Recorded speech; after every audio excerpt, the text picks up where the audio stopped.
channel. I'm your girl Destiny, and we are back today with DreLoren. Is that what we're calling you these days? How's this working? Yeah. It's DreLoren. Okay. Young Hot's like a alter ego. It's kind of like Puff Daddy, P Diddy. Yeah, because in your music you shout out like Young Hot and stuff. So I'm like, which one are we referring to him as? But okay, I just wanted. It's DreLoren. The stage name is DreLoren. Okay. And I know people are probably like, who is this? How do they know each other? Where did they meet? So you can fill them in, and I'm gonna jump in as necessary. Okay, yeah. We actually met in Beechwood. It's funny how everything comes around. Because exactly. When we were younger, she moved out to Beechwood, and I was already from Beechwood, so it's just funny because I'm doing this Beechwood Baby project thing, and now I'm here with her. Yep. Because all your family, well, not all your family, some of your family was still there or would come around all the time. So, yep. So we all kind of know the same kind of people. Yep. You know what I'm saying? All our siblings from when they was younger to now they're all giants. All giants. Yes, we deep too, for real. Yeah. So then, okay. So tell them where you're from, where we're from, or whatever. I'm from New Albany, Indiana, where we at right now. You know what I'm saying? So you were born and raised. Born and raised, yep. Okay. My father's from Louisville. My mom's from Michigan. They kind of met right here. Did you hop back and forth, like go live in Louisville sometimes during the summers, or were you just pretty much here most of the time?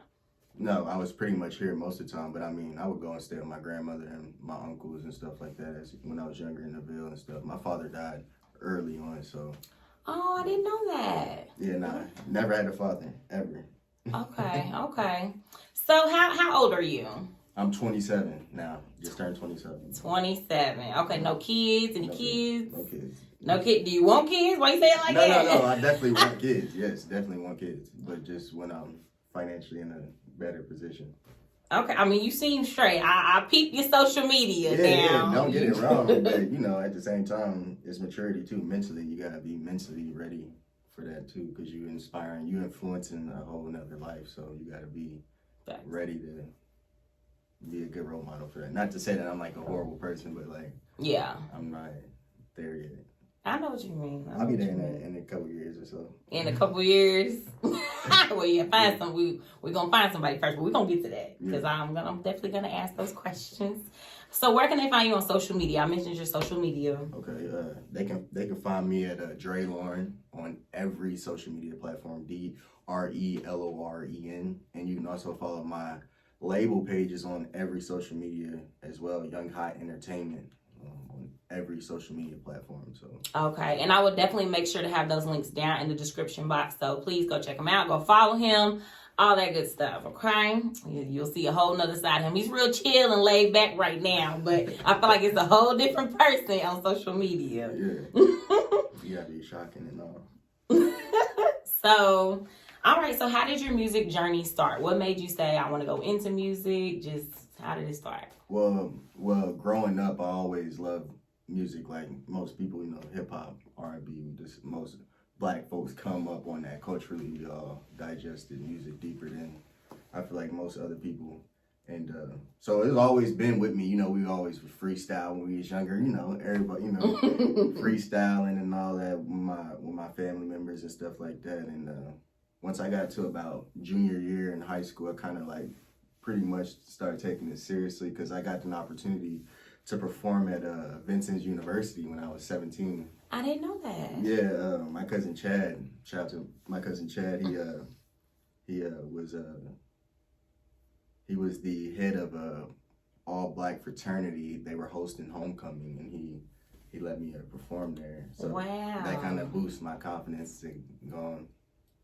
Start doing it. Yep, after that. I did not know. And you was only 17. Yeah.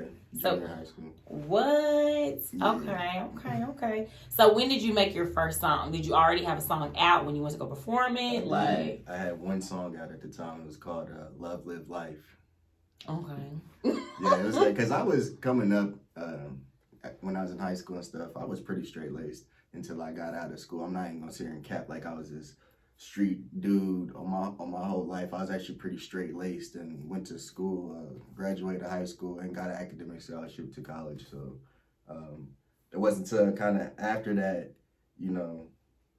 I started getting into the street stuff. But my raps at first was more pure and was just about like accountability, love, live life, you know, just like the pure stuff, you know what I'm saying? Because I was going to college and I was reading dictionaries and stuff, trying to use big words in every rap and stuff like that. So, yeah, the first song was called Love, Live Life, though, and that's what I performed up there. So it was pretty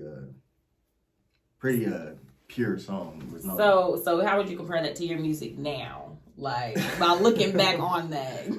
It's the same bass, but at the same time, it's like it's more raw, it's more grown.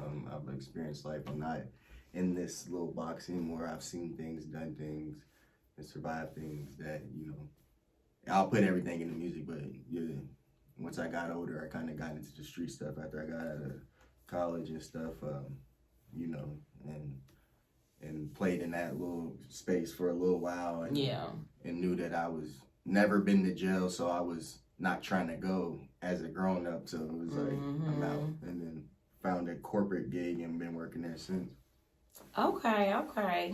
So give me an idea of who you grew up listening to, like who inspired you. What kind of music did you be like? You know, that's the kind of music I like, or I don't want to do, or I want to do, kind of thing. My biggest influence as a kid, when I could, as far back as I can remember, is Michael Jackson. What? And I peeped Michael Jackson back here in the back. Yeah. Like that, he was my single-handedly biggest influence, I think, as a kid, young kid. But after that, it was like with rap, it was like obviously Wayne, Jay-Z, Ludacris. If we talking about early 2000s, Ja Rule, DMX, you know, like all the Mystical, Hot Boys. I mean, it goes on and on. Dipset. Just because we're from the Midwest, so our influence is kind of like wherever a little bit everywhere. South, North, West. It's kind of like blended. So well, what about people that are out now? Like, you're naming people that. Oh, okay. You know. Now it's like I think my biggest influence. Now, as far as like how I want to be in the game, is Drake. Obviously, like he's obviously the guy at this point in the league. So that's somebody I mock my whole, not my whole rap style, but the versatility, the not knowing what's next. It's like my songs, none of my songs sound the same at all. So, so, and I love that about Drake too. It's just being able to play in all lanes. That's why I'm not trying to be too hood on the record. I might give you this record, that record, this record, that record, and just to keep it, you know, and to show you that I really do this too. So period. That I really do this. Yeah. Okay, so then tell us about the music that you have out right now. You just recently you've been dropping music like crazy, videos. Like, tell me about that. Like your creative process, all that. Well, I mean, I always record music. It's just I don't always drop all the time. But that's different now, because now we got the brand up and now everything is legalized. Everything is legitimate. So now it's gonna be crazy content and stuff like that. Explain that. What do you mean by that? Everything's legitimate. As far as being an artist, a lot of artists don't understand that you have to get your business right in order to make money off of music. I think a lot of us just want to be seen, want to be heard, and I can agree with that. Yeah. I remember jacking for beats back in the day, and but you're not going to get nowhere. I don't care if you get 1 million views on a song that you don't own the beat to, you don't own you don't own your distribution, you don't own any of that, and it's like you're pretty much just in quicksand. You gotta get the business straight. So I took a whole year last year to get everything about me legitimized and get the brand straight, so now I can put out content and stamp myself and earn money off this. And only you can make money off of it. Nobody else can. Copyrights and all that. That's dope. Yeah. So even like your label and all of that. Yeah. Yeah, I actually have the plaque in there on the wall of the business certificate of my LLC for this. Yeah. What? That's dope. I peeped real quick. On side note, I saw on your Facebook your job and posted something about you, and I'm gonna post that picture on here so y'all can see it. They were like that you have your own record label. You was like they got some of it wrong, but I thought that was too cute. Yeah. They kind of mixed up the part where They said I performed at U of L. I performed at Community Arts Center on U of L's campus. It was at U of L, but you know. But it was still dope though. Like I was like, okay.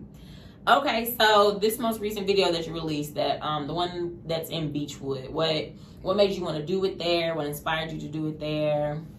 Like well, because of the projects Beechwood Baby that I'm putting together, but it's because that's where I'm from. It's where I was born into that space out there, and when I was younger, it just felt like a whole world in itself. Like I never really left outside of Beechwood unless it was to go to school or to family's house or something. Yeah. Like I had everybody, all my friends, all my family, everybody was in Beechwood, and it would be like just a whole life in itself. Like we would play sports during the day, manhunt at night, and, you know, there was girls and all this stuff. So it's just like, you know, it was a whole life in itself. It was some of the best times of my life, honestly, in projects. That's dope. Yeah. So who helped you shoot that video? Like how was that? What was that like? This dope director named Visual Dope. I got with him, and we just basically spitballed the idea. It wasn't even like something that, you know, I was like strategic about. Like it was really just off the cuff, because like really this year I'm kind of like, I'm wanting to be more just spontaneous. It's not too calculated anymore, because I really know what I'm doing with this. I really know how to make music. I'm a real artist. So just like got with him and just kind of told him what I was trying to do, and you know, we just kind of freestyled it. We shot it in one day. It took about 6 hours, and yeah.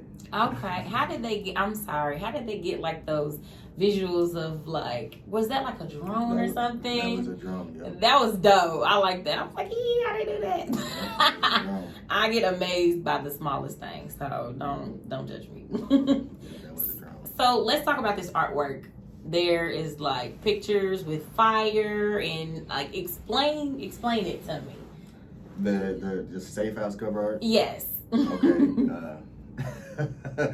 It's just a symbol of my life right now in this house, in the other place I stayed at. It's just this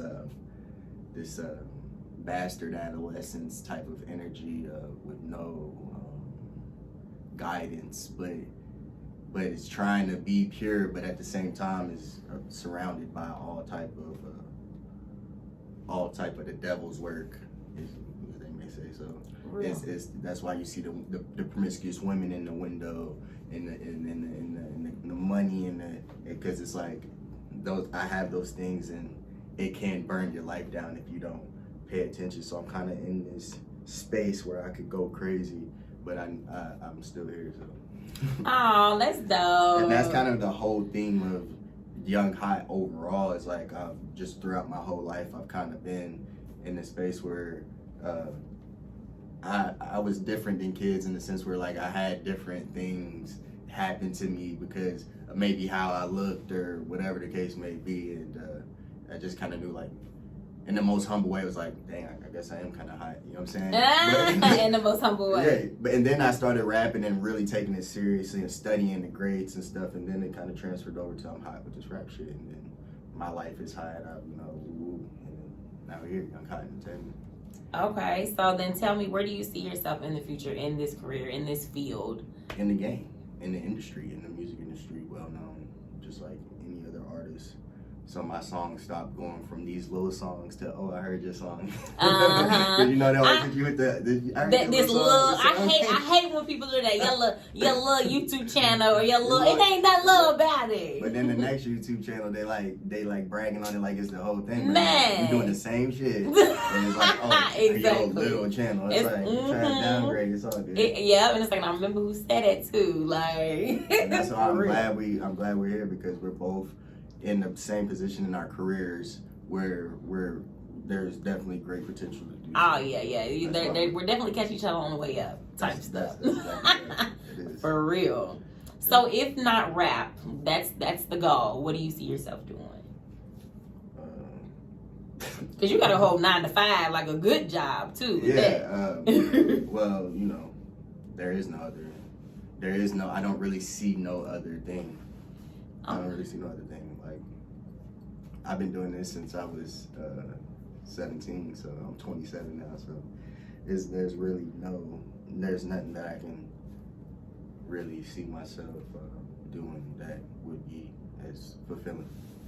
Oh, I love that. I got a good job and that's cool, but you know. Yep. It's facts, like same, because I feel like I'm good at my job, good at managing things, all that. I got a whole career, but it ain't what I want to do. Like, you know what I mean? Right. So I feel that 100%. So what do you think is what is your biggest weakness as an artist? Like, what's something that you feel like, dang, I got to work on this? Marketing. Okay. Which is what we're doing now. Is the whole goal now is to step up the marketing. I think the artistry's there. I think the music's there. I think there's a ton of music out, and there's a ton of music to come. But I think that getting it out to the right ears, to what I already have, getting it out to people that can hear it more than the people that know me. Because I feel like being from where you're from, anywhere, I don't care if you're an artist from Arkansas, like when you were trying to do something from where you're from, it's kind of always a challenge because people that know you would never give you the same respect as somebody who doesn't know you. Yep, exactly. And you're making moves. Like, I've seen you on B96. Like, tell me about that. Like, how'd you get into those lanes? Because, you know, a lot of people aren't speaking up for you as they should or backing you up as they could, you know? Right. And I got the chance to go in Evil Studios, is B96, and all the other radio stations. Yeah. Studios, based off of a group of guys from Visceral Records over in Louisville. They put me in those doors because a few of their guys wanted to work with me on some marketing stuff, and they wanted me to work with certain producers and stuff, so they got me in there. But I pretty much worked in all studios over there, so it's not really a studio. I don't think I haven't touched the mic over there. So okay. Yeah. See, networking. It's not always what you know, it's who you know. Because see, a lot of people don't understand is that, like, just because these people don't support my music when I drop or are there for anything, that doesn't mean I'm not in these places. 400 records, huge music, all these stuff. I've touched these walls. I've been in there. I recorded in there. You know, it just is what it is. The game is what it is. Everybody's trying to make it. So yeah. If I'm helping you, then I'm hurting me. Is the idea that it's kind of like existing. And I hate that. Yeah. I hate that. I think it's kind of, you know, never mind. No. What? You think it's kind of what? No, I mean, it stems off of some type of insecurity. Yes, for sure. Like, if you were comfortable in your skin with what you was doing, what I'm doing would never be able to affect how you're presenting or whatever you're doing. So. Thanks. So, okay, so tell me, where all have you performed so far? Like you said, you've been at Vincennes. And then not at U of L, but, you know. On the campus, at the Art Center, Community Art Center. I've also performed at Nirvana. It's on Bardstown Road. Mm-hmm. Did a few sets out there, and shout out to my uncle for giving me that situation. I performed in Atlanta at this club called Harlem Nights when I was 21, 2016. Okay. That was actually a gig that I got to do for the industry. It was this platform called Coast to Coast. I was able to perform for some industry producers and stuff, and for the opportunity to win a chance with a sit down with Atlantic at the time. Oh, okay. I didn't win though, obviously. Yeah. So what is it like when you're performing? Like, how do you feel on that stage? Like, tell me. You know, I don't perform as much as I should, and it's going to change, obviously. But it's an excitement, and this is about learning how to control that excitement and just having everything down pat. I don't think I've ever been in a situation where I was in control of everything on stage, the DJ and all that. Every time it's been a situation where it was pre-set up and I just came up on stage and performed. So yeah, when I get to that point where everything is on me, which is very soon, everything is Young Kai Productions now. So once that gets happening, it's going to be a whole different experience. So do you have anything set up? Like, when is your next performance? Do you have something already set up, or is it in the works? It's in the works, and we'll you'll see some on the internet about that. So Y'all make sure y'all go follow him. I'm telling you, so you can stay posted when he has performances, when he has music coming out, all that good stuff. So yeah, because it's definitely turning up. Like I'm not even gonna sit here and talk about it, but you're definitely gonna see way more of me at this point. Unapologetically. So what makes you different? What's gonna make your performances different? What makes you different from other rappers in this industry, in this field? That's a good question. I'm a child of the culture, just like y'all are. You know what I'm saying? But y'all add y'all's flavor into different things that y'all do. But for me, it's like I'm a child of this culture, like a product of it. Like I am it. Like we were here when all these artists first came around, and we were able to soak up their game. And I've been able to do that over the years, and been able to listen to Jay and all these people, and have different Wale and had all these different influences to cater into my flow, to where it's like I'm versatile in a way where I can spit however, I can sing like Drake, or I could spit hard rap like Kendrick. So it's like I'm a real child of the culture, and I think that's what makes me different, because I'm not hanging on anything like, oh, I'm a street dude, or oh, it's all about women, or oh, it's all about getting high. It's like I'm just like my music is about a lot of times about spirituality, where it's like it's deeper than rap. But I'm such a product of the culture that it is rap. Yeah. That's dope. Okay. And you definitely have a very different like flow. Like it's not mumble rap, it's not singing rap, it's just DreLoren. So It's good. So what is it like dating as an artist? So, because we touched on it earlier, you was like, you said something about, on kids, maybe in a couple of years, but you got to find somebody first. So what is that going to be like dating, and you're trying to develop yourself, you're trying to move up, move forward? Yeah, that's I'm definitely understanding commitment better. Not having a father really it really fucks you up, as far as when it comes to, especially having just a brother coming up, never having like a sister and that I lived in with. It kind of made me like not understand dating that well. Real, like what? Like you don't understand how girls operate, like while we're emotional? No, like what you mean? No, I mean like as far as just like commitment, like and the idea of success, chasing success, it makes it hard. It makes it hard for you to settle down, because you're always like, like you're just trying to get to the next level, and it can be distracting sometimes and stuff. But I got a special somebody in my life, and typical rapper. But it's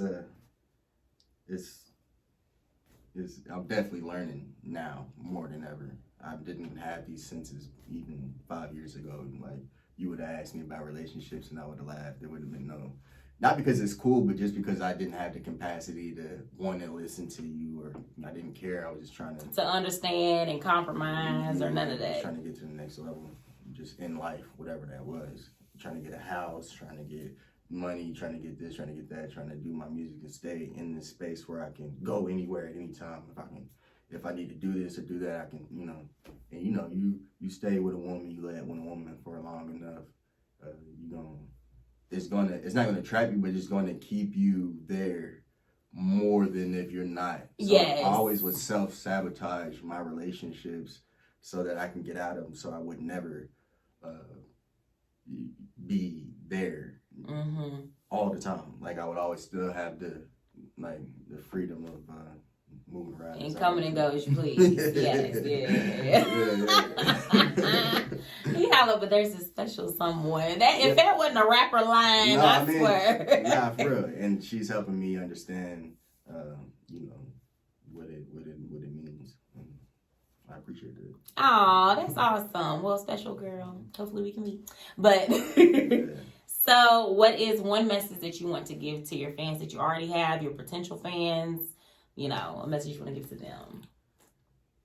Just stay tuned, stay locked in. I promise you that I'm gonna give you the sauce. I'm gonna give you all the game. I'm gonna give you the sounds that's not out, the wordplay that's not out. I'm gonna give you the most pure, unique, to the left rap I possibly can give you. You know what I'm saying? And with all the passion behind it. So, and it's not gonna stop. So.